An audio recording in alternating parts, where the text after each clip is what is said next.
afternoon, good evening, welcome back sa ating channel na It's a Trap. So update ko lang kayo dito sa mga maliliit na mga improvement sa ating mga halaman. Pero para sa akin, malaking bagay na to.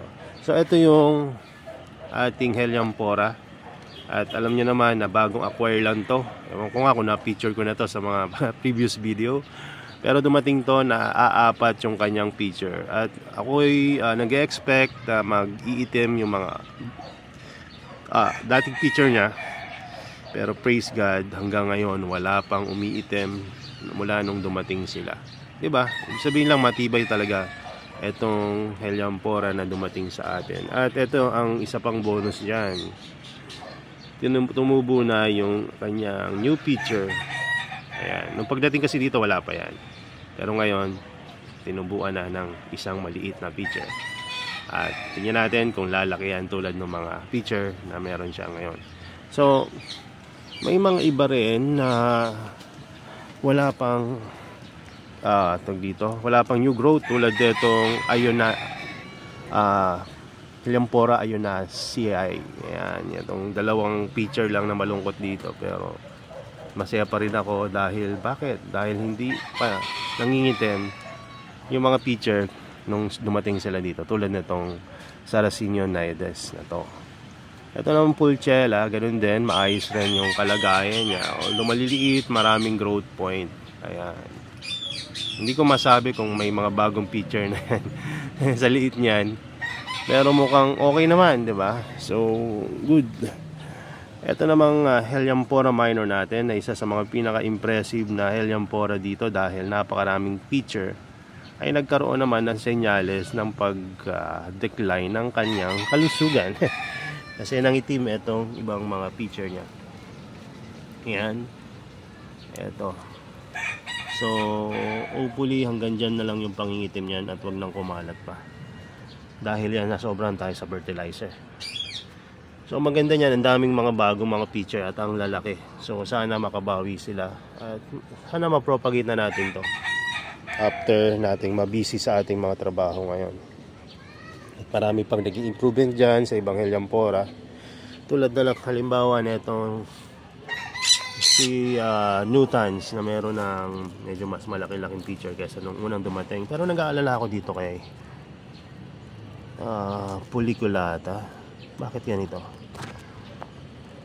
Parang may itim-itim siya. Ngayon ko lang napansin pa. Ayot lang baka meron tayong operahan ng emergency dito. Sana wag naman. Ito kasi tingnan nyo, may itim, tapos may malungkot dito na isang feature na nangingitim din. At medyo hukayin natin ito ng konti. Okay naman pala. Sana hindi na lumala. Ito, so ayan ang mga sinasabi ko minsan. Kailangan talaga tinitignan natin itong mga halaman para kung may mga sign ng mga ganon ay alagaan natin. So ano bang magandang gawin dito? Wait lang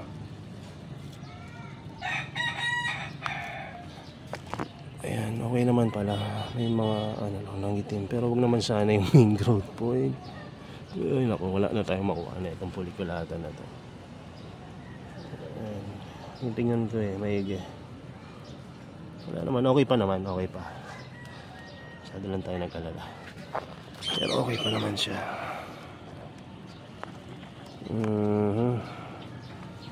Tingnan natin. Hindi ito, wala ito sa plano. Pero at least nakikita niya na Pag may mga ganito nag-aalala rin tayo. Ang gusto kong makita ay yung new growth niya na okay, na hindi nabubulok.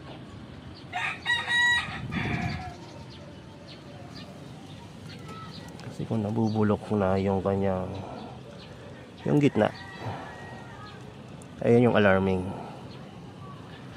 Pero hanggat goods yung kanyang new growth, wala dapat ipag-alala. Ayan, okay naman. Good. Na-confirm ko na hindi na nabubulok yung gitna. At hindi pa. So, ayan. Diba? Ngayon ko lang napansin yan. Na sana wag naman sanang lumala pa. Pero yung iba, okay naman. Goods na goods. Yung iba nga dito tulad nitong hybrid ng Sarracenia na Des Burgundy Black. Tinubuan na ng mga matured teacher. Tapos pati yung mga maliliit na propagation doon, ganun din. Etong si Nutans, goods na goods. Si Ciliata, okay rin.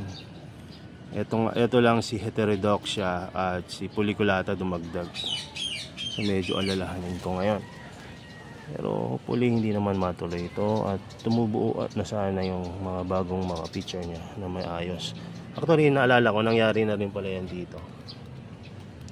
Nangyari na yan dito na nasobrahan ako ng pag-fertilize. Ang maganda lang, imbis na pumangit, naging dalawa pa siya. So, dating isang growth point, ngayon dalawa na. Meron na rin siya sa likod. So, minsan nangyayari rin yun. Pakakabahin ka. Pero, tama lang na maging aware ka pagka may ganun. Kasi nga, dalawa lang yan eh. Kung hindi mag-divide, dumami, mabulok yung buong halaman mo. Which is, ayun ang pinakamasamang mangyayari doon. Kasi pag nabulok yung buong halaman mo, wala ka ng baka. Ang buti kung tulad na itong Helianthera minor, ang dami kong baka. Pero itong Puliculata, wala eh. Ang laki niyan.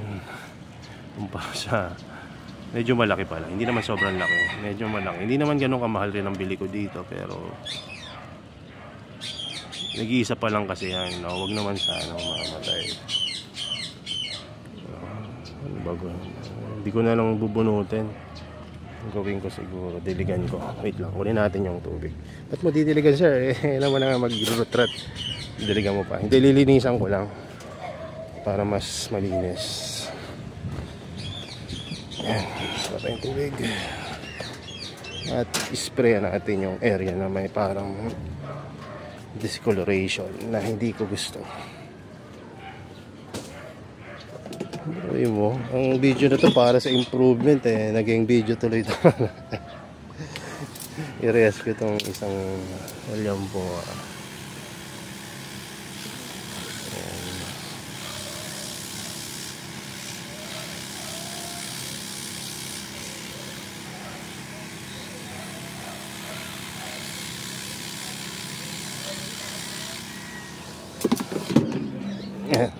Linisan na natin ng kaunti. Silipin na din natin yan. Medyo mas maganda-ganda na siya. O, diba? Ayan ang kinatatakot ko. Pero kung makarecover yan, magiging dalawa pa yan kaysa pumangit. Tulad nito. Tignan nyo ito. Pinakabaki ako nito dati. Ayun, napakalaki na. Ito yung pinakamalaking Helianthera ko ngayon. Pero ayoko rin naman maging kampante, kaya ginawa ko yan, na nilinisan ko yung body ng halaman. Pag hindi mo kasi in-expose yan at nilinisan, bulok talaga yan. Kaya iangat sa medium, linisan para mawala ng dahilan siya para mabulok ng tuluyan. So ayun, ayan ang mga improvement dapat yun, naging parang rescue. Pero at least alam nyo nang gagawin ha. Pagka ganon na parang nabubulok, kung buti nga nakita ko na ganon, so ang gawin nyo, medyo iangat nyo ng konti yung halaman kasi medyo lubog nga yung pagkakatanim ko. Mali yun ginawa ko, medyo lubog na lubog. Kailangan medyo nakaangat yan sila. Ang gusto ng Helianthera, ayaw nilang lubog na lubog kasi na ano sila, nabubulok. Kaya mas maganda medyo nakaangat. Kaya pansin nyo, sa lahat ng Helianthera dito, siya lang yung affected. Parehas naman sila ng medium, parehas naman sila ng growing condition, parehas naman sila ng tubig na pinandidilig. Dahil masyado lang malalim yung kanyang pagkakatanim, kaya siya yung naapektuhan ng root rot. So yan ang isa sa mga dahilan din, no? So ito, pwede ring magaya to doon sa ating Puliculata. Kaya ang gagawin natin ngayon dito, kainutans, kahit wala siyang senyales tulad ng kainutans, i-clear na rin natin. Huwag na nating hintayin, i-spray na natin yung gilid na ito. Ayan, ayan, i-spray. Ayan mo. magtampo si sphagnum moss, madali naman nakaka-recover yan. Pero yung plant, wag hayaan yan. Kita nyo yung ginawa ko kay Nutans, pinri ko, tapos didiligan ko ulit para clear yung mga dumi-dumi niya sa gilid ng halaman. Kasi baka magaya to kay ano, ayan, magaya kay Puliculata. Si Nutans mas maarte nga to kasi pag-alaga na ako ng Nutans dati, na alam ko kung gaano kaarte. Ito naman si Ciliata. Basta kaya ito Ciliata, okay naman siya. Kasi medyo mataas yung kanyang medium kaya hindi rin siya naapektuhan. Diba? So yun. Tatawa tong video natin ngayon. Imbis na improvement, puro decline yung nakita ko. So ayan, may mga improvement naman talaga dito sa mga Venus flytrap natin. Nakala ko matatagalan pa bago gumanda. Ayan, gumanda na tulad nitong Burbank Best na to. Ayan, ganda na ng Burbank Best natin.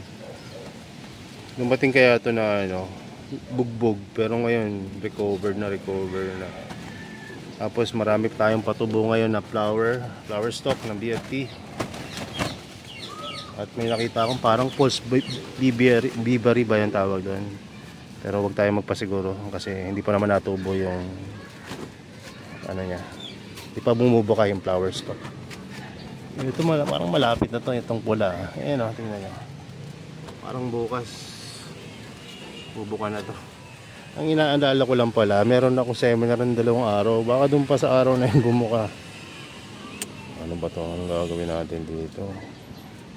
Bagay, isang araw lang naman yun So, gagawin ko bago ako umalis, i-check ko siya sa Thursday.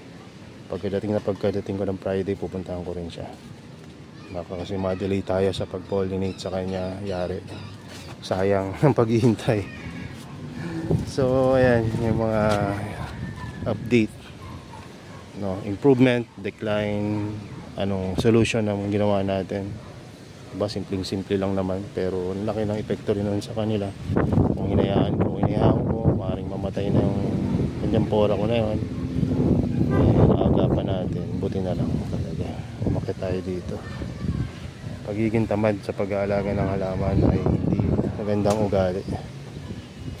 Kahit masabihin mo busy ka tulad ko, dapat talaga kahit paano bigyan natin sila ng time. Kasi biruin mo, mamamatay 2 hilyang poro kung hindi mo na pansin yun, diba? So tapos yun pa yung isa sa mga sign na kailangan na nating bantayan tong Venus flytrap, dahil malapit nang bumuka yung flower stock.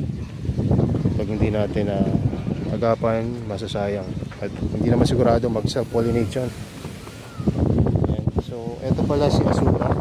I-update ko lang kayo. Napakaganda na niya. Hindi Asura ngayon. Bago na yung kanyang mga leaf. Ipapagate ko na yan kapag na yan. Tapos yung kabisihan natin. Buko doon. Ano pa ba? Ayan, eto si Korean Melody Shark. Nagmumukha na talaga siyang Korean Melody Shark. Dati-dati mukha lang siyang maliit na halaman na malungkot. Ngayon ayan, nagmumukha na siyang Korean Melody Shark. At mas mataba siya kaysa dating sa mga Korean Melody Shark na nalagaan ko na through tissue culture. Kasi ito through propagation to na Korean Melody Shark. Kaya mas matibay. At yun nga lang, matagal dumami. Anyway, yun lang muna siguro. At yan yung mga improvement, update.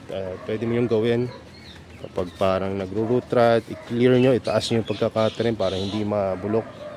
Pagka nagtatago kasi sa ilalim ang halaman, maaaring mabulok yung halaman kung hindi nyo maaagapan. Ay, salamat talaga, nakita ko to agad. Kung hindi, healthy pa naman ito ni Puliculata, madadali pa, diba? So kita nyo itong nakaangat to, healthy. May new growth pa nga Mantalang yung iyon ay nakailalim. O diba, may natutunan din ako ngayon na confirm, kailangan ni Helianthera pag tinanim hindi hindi nakailalim yung kanyang growth. Kailangan medyo angat ng kaunti, lalo na kung ang medium mo ay laging basa. Dahil kung laging basa at natatabingan lagi yung halaman, andun na yung root rot, pagkabulok. Alam rin ng mga nasa international community yan, kaya kahit na nakikita nila na sa wild laging nakalubog yung Helianthera, konti lang nakasilip sa ibabaw ng tubig, no? Ay hindi nila ginagaya yung ganong klase ng condition dahil alam nila yung kalalabasan, mabubulok. So yun, di ba? Through experience, may nakuha tayo na tip, no, kung paano alagaan tong Helianthera. Kasi minsan kung gagayahin lang natin yung sa wild, hindi naman natin magaya talaga yung 100%, kasi ang katotohanan, inalagaan mo pa rin siya sa controlled environment na meron tayo dito. Pero yung mga ibang mga features sa kalikasan, like yung pagkalubog nila sa tubig, kaya na may maintain nila na buhay sila, kasi nga yung tubig na yun fresh. Nasa wild, aerated kasi mahangin. So walang chemical silang nilalagay doon, kasi nga wala naman nag-alaga sa kanila sa wild, no? So hindi talaga natin magagaya ng 100% yung creation or yung nature. Kaya kailangan natin i-modify kahit papano kung paano sila alagaan. So yun lang, kung may mga tanong kayo, comment lang kayo, at pagka hindi naman masyadong busy, nasasagot ko naman yan agad. So ayan, no, hintayin nyo magpo-propagate tayo ng Helianthera at Venus flytrap sa mga darating na mga araw, maaring next week, kasi next week medyo maluwag na yung schedule ko. May 3 araw ako na bakante next week, Tuesday, Wednesday, and Thursday. So pwede natin gawin yung mga pinaplano nating propagation and pagre-repat ng mga plants natin dito. At hopefully sa time na yon, puno na yung IBC tank natin para masarap mag-repat ng marami, di ba? Mayroon tayong backup na tubig. So yun lang, God bless, bye bye. Baba na muna ako kasi baka kailangan na ako sa baba. Yun lang, bye bye, God bless.